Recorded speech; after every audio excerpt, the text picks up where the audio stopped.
今天带大家在阿斯塔纳一天玩遍5大洲，走，快快上车！上不去，完了去不了了。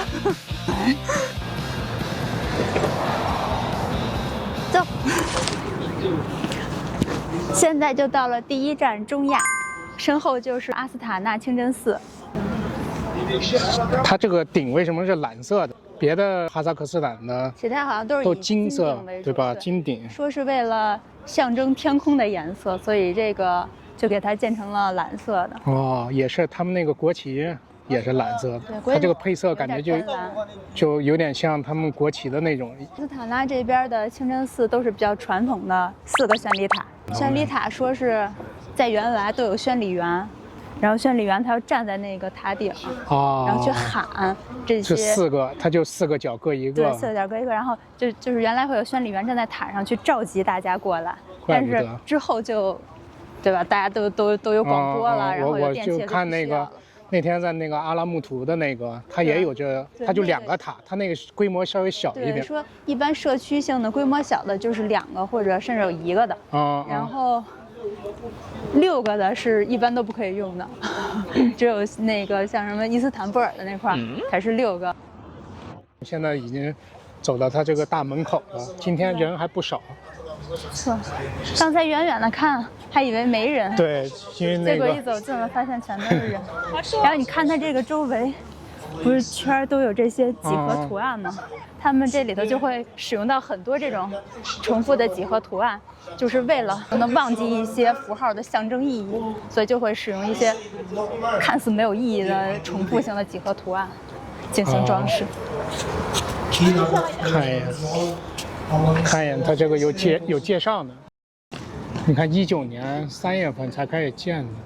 这一个清真寺应该是在22年开放，对，才对外开放，那就很新了。对，就很新，算是一个首都的一个地标，而且都是私人投资。着装啥有要求吗？着装的话，应该男生的要求比较少，就是长裤。女生的话，它这比较特殊，反正是需要盖住头发的，但它里头会发长袍，所以如果大家着装要不符的也没有关系，可以进去领。哦，它这儿有这边有鞋柜，需要拖鞋，臭脚展示。还行，今天没有穿我那破洞袜。然后这边就是一些那个免费的那些袍子，你过去挑一下。我得挑一个袍子。巴啦啦，小魔仙全身变。按着装要求已经打扮完了，但他这边。刚才看人都好高啊！对他们这就是不合身，但是能挑的余地就很小，因为人多可能。对，我换了3件都很高，对不起。第一次知道，这还原来那个清真寺跟那个西方的那个，它这还可以结婚，教堂似的。对啊，这样还能办婚礼。办婚礼，好神奇啊！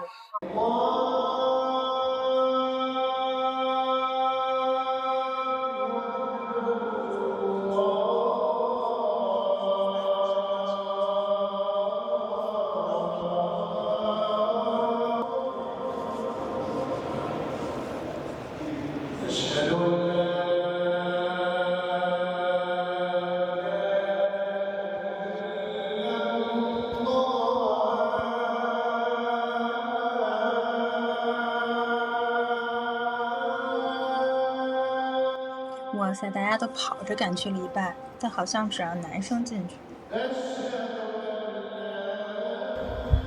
哦，原来女生要上2楼。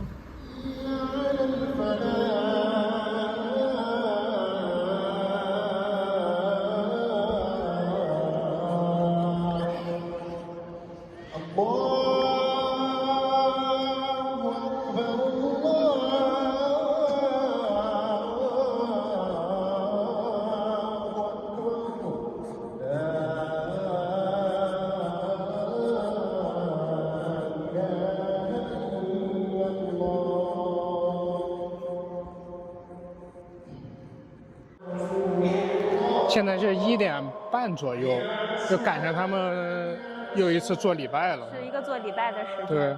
然后你看他们礼拜堂里面都是只有地毯，对吧？对，大家进去都是跪拜，然后说这个就是象征着像你不管是你是权贵呀还是平民，大家进去都是平等的，都没有座位，然后大家都是要在毯子上面去进行一个礼拜，去行礼。然后还说为什么要脱鞋子，然后是因为脱了鞋子你就能够更直接的与神接触。换装完成，出来了。现在到欧洲了，我身后就是卢浮宫了。刚看完卢浮宫，怎么能没有凯旋门呢？这不是咱就到了。你看这周围的建筑，你哪分得清是在法国还是在英国？结果是在阿斯塔纳，但其实它跟法国的凯旋门意义很不一样。你像法国凯旋门是为了纪念战争嘛，但是它这个是为了去纪念和平，人家的名字就叫和平之湖。哇，你看它这个门边上这一圈建筑，就绕这个凯旋门是一个跟大环岛似的。哦，都是围着它是一个弧形的一个欧式的建筑。对，这一圈都是。开车再穿越一下。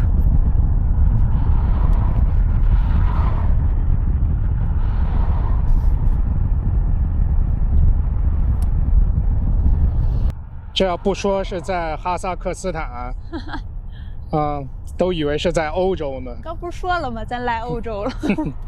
啊，待会儿还要去别的地方，5大洲呢，今天。对，欧洲去了，亚洲也去了，还有非洲。对，还有非洲呢。必须的，一会儿带你看金字塔。咱们现在是在什么地方呀？你看吧，就说到非洲了呗，到金字塔了。这金字塔更炫酷一点。现代化的金字塔。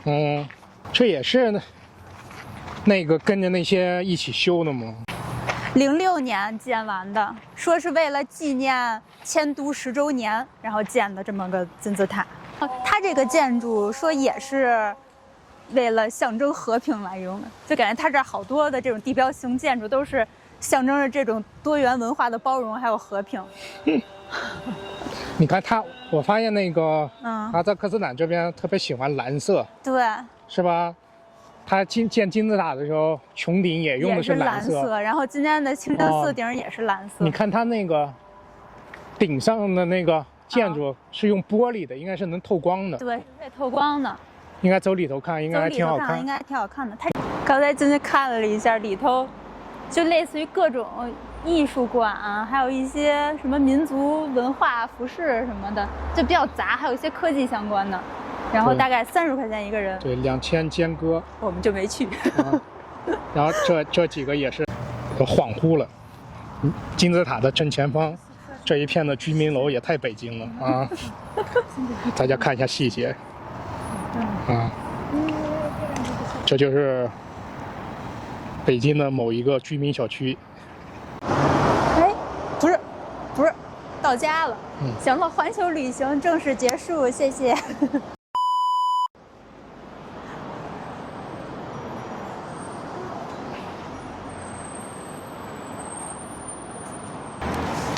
然后楼顶离远了看像那个天坛，然后现在底下现在看不太清了。然后离得一般近的时候看像西客站。它这个，是个酒店，然后想体验国内感觉的可以在这住。400多块钱一晚。对，不是特别贵。对。现在就到了太空，后面是地球。这个就是。哈萨克斯坦应该是2017年举办世博会的主办的一个场馆。他还办过世博会呢。对，然后他那一期的主题应该是新能源相关的。它这个是世界最大球体建筑。好炫酷啊！它这个整个城市天际线都已经印上来了。咱们现在走到底下了，能更直观的感受到它有多大了。看网上有人还说站在底下有巨物恐惧症。对，你看头顶上顶个大球啊！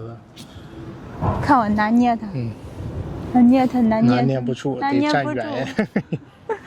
无法拿捏。再去大球对面的商场看看，发现一家超好逛的手工店，裁纸、毛线、干花、石膏模型，啥啥都有。他这法斗，还挺神似的。我这都自己涂色。对啊，自己配色。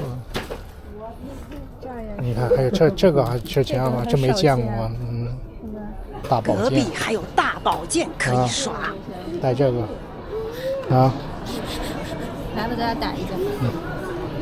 请选择你。哇塞，你那太炫酷了！你作弊，你拿高处呢。刚从蒙古出来，刚从蒙古出来。特意熬到晚上，带大家看一眼晚上亮灯的蒙古大帐。其实是我俩刚才酒店办入住，然后那个想下楼搬个箱子啥的，然后把手机先充着电。等关门那一刹那的时候，发现自己忘记才意识到，因为我们住的是那个酒店式公寓，然后它是密码锁，然后我俩也没记密码，刚关门那一刹那就忘记密码了，在里面折腾半天，最后总算把密码找出来了。然后出来就睡车上了。对，然后出来的时候天已经黑了，然后刚好带大家看看繁华的阿斯塔纳的夜景。这是蒙古，然后远处在树的后头白宫躲着白宫，然后在马路的对过亚特兰蒂斯，中间也有点像塔桥，然后这塔桥后头应该就是纽约的曼哈顿地区。走，咱们过去看一眼。走吧。走。到白宫了。哦，它这就是芭蕾剧院哈。对，芭蕾剧院，然后后头有一个类似于帝国大厦的一个建筑。晚上就到纽约消消食儿，它这座城市真的就很年轻啊。确实，他这边搬首都过来也没多久，对。然后真正开始动工也就20来年。他这边迁都过来，反正据说是有几方面考虑。对。就首先就是说他的那个经济上，他想带动一下他那个北边跟西边的一个经济，然后还有一个就说是因为北边离俄罗斯比较近。然后，而且它北边这块俄罗斯族的人太多了，他想就是平衡一下这个人口，也不算平衡吧，他肯定想让哈萨克斯坦族占主导地。还有阿拉木图是在地震带，对，像那1911年那大地震，那也是，反正就是人家是这边是多方面因素考虑。对，这边不是说那个建设的时候是要对标迪拜吗？所以就。也就相当于是，也不能说沙漠，反正就戈壁滩上建起来的一个新城。然后今天那个大洋洲没去，它也有类似于悉尼歌剧院的一个建筑。哦，它有一个跟那个歌剧院挺像的，就卷起来的那个。对。咱们今天一路上看见都在修那个类似于地铁轻轨似的，所以估计过一段时间来应该玩起来更方便一点。然后今天一圈我们都是自驾的，但是发现它这儿。其实停车还是挺方便的。对，各个景区边上都画了停车位。好的，今天环球旅行结束，让我们在阿斯塔纳说再见。哎，不对呀，你们在阿斯塔纳这么多天，怎么才玩这么点地方呀？一直在剪视频，但是剪得太慢了，还不赶紧加班？